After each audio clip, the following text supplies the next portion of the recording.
মির্জা আব্বাসের ইতিহাস আমরা জানি, আমরা ওই ঢাকা শহরে বড় হয়েছি। জিয়াউর রহমান মির্জা আব্বাসকে ডেকে একটা হুন্ডা এবং 30 টাকা দিয়ে বলছিলেন আমার সাথে রাজনীতি করো এবং ইলেকশনে কাজ করো। ওইখান থেকে তার রাজনীতির যাত্রা বিএনপির সাথে। সেই জায়গা থেকে তিনি ঢাকা শহরে সাম্রাজ্য তৈরি করছেন। এই সাম্রাজ্য কিভাবে হয়েছে এই বাংলাদেশের মানুষ জানে, ঢাকা শহরের মানুষ সেটা জানে।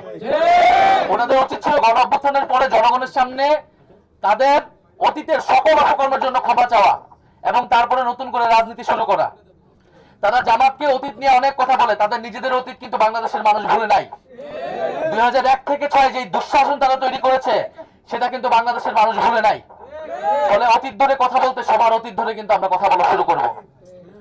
ফলে মির্জা আব্বাস সাহেবের প্রতি আমাদের আহ্বান থাকবে, অনুরোধ থাকবে, আগে যা করছেন করছেন, সেই আচরণ যদি পরিত্যাগ করতে না পারেন তাহলে কিন্তু এবার নির্বাচনে এটার পরিণতি ভালো হবে না। এবং বিএনপি